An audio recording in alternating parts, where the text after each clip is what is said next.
Fazbear Entertainment postanowiło odciąć się od przeszłości.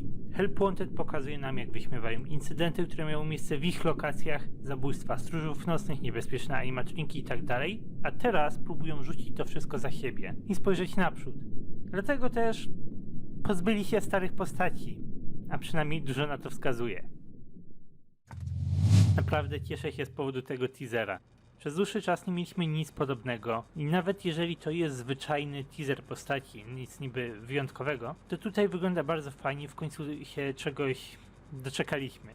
Kiedy pierwszy teaser FNAF-a 2020 wyszedł, zastanawialiśmy się, kto znajduje się na scenie. Czy to bazowy team, czy może ktoś inny. Ja się zastanawiałem, czy to Bonnie, Freddy, Foxy, Chica, czy może Chica, Freddy, Foxy, Bonnie. Ale teraz dostaliśmy nowy teaser i potwierdziło się, że trzeci z Glamrocków na scenie to Monty. Pełne imię Montgomery.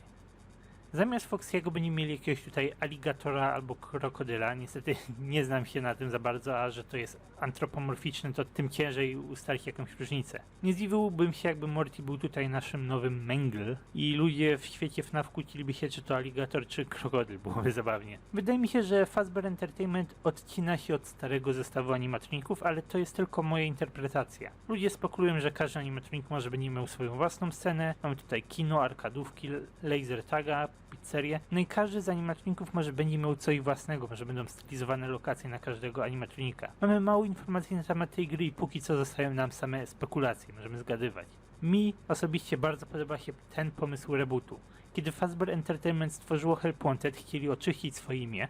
Kiedy to zrobili, uszkodzili imię oryginalnej paczki Freddy'ego. Teraz każdy, kto na nich spojrzy, będzie miał przed oczami śmieszną grę horrorową, zabójstwa, straszne historie.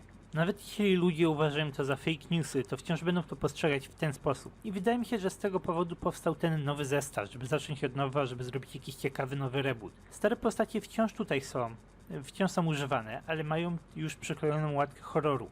Pojawiają się w Special Delivery i nas straszą. Wydaje mi się, że Fazbear Entertainment chce odseparować jedno od drugiego i dlatego tworzy coś nowego. Ale oczywiście to tylko moja spekulacja bazowana na Help Wanted, bazowana na teaserze z galerią handlową, teaserach z postaciami. Nie mamy póki co za dużo informacji, nie używam tej interpretacji jako mojej głównej teorii, ale uważam, że brzmi ona fajnie, brzmi ona interesująco, fajnie się może z tego miejsca coś rozkręcić. Ciekawą rzeczą, na którą jeszcze można zwrócić uwagę, to imię Montgomery'ego, ponieważ to imię ma dwie wersje, czyli tą długą Montgomery, krótszą Monty. Jest to o tyle ciekawe, że teaser Freddy'ego nazywa go Glamrock Fred, więc możliwe, że on też będzie miał dłuższą i krótszą nazwę i będą ludzie na niego mówili po prostu Fred, dosłownie. Ludzie próbują też połączyć tą nową postać, tego Montiego, z Happy's Day albo z Old Man Consequences, ale nie wydaje mi się, że żadna z tych dwóch rzeczy zbytnio tutaj pasuje. Mamy już Mediocre Melodies, które wydają się łączyć z maskami z Happy's Day, a nawet jeżeli brakuje nam niebieskiego typka. I oni mają dużo więcej sensu, żeby reprezentować te postaci, ponieważ są rzeczą z przeszłości.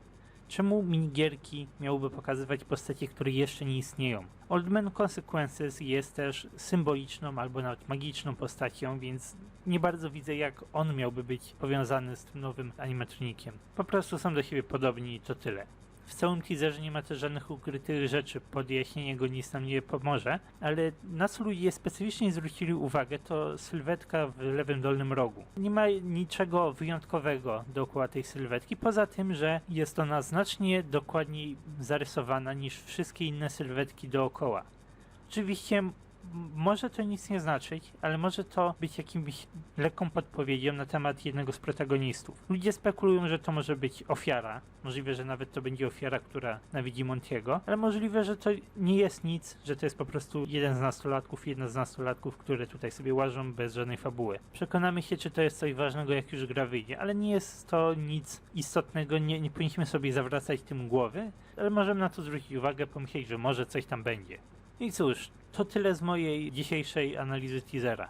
Dobrze jest być z powrotem. Scott bardzo się skupił na innych projektach. Teaserował książki, Special Delivery dużo teaseruje na swój własny sposób, ale przez długi czas nie dostaliśmy takiego prawdziwego Scottowego teasera. Wciąż nie dostaliśmy żadnego modelu, więc wciąż pokazuję Scott tylko rysunki, ale to tutaj naprawdę daje taki teaserowy feel, nie to co teaser Into the Pit. Jestem też bardzo zadowolony, że Monty dał mi ten pomysł na reboota, który mi się bardzo podoba. Nawet jeżeli okaże się nieprawidłowy, to podoba mi się pomysł, że Fazbear Entertainment próbuje zrebootować własną serię. To brzmi jak taki cwany pomysł, jak taki lekki charakter development dla całej firmy. No ale mówię, na dzisiaj to tyle. Dziękuję wam za oglądanie i proszę, zostawcie jakieś swoje własne opinie na temat tego teasera w komentarzach, co wam się podobało, co wy myślicie, że się wydarzy we FNAF 2020. Spróbuję się dołączyć do dyskusji.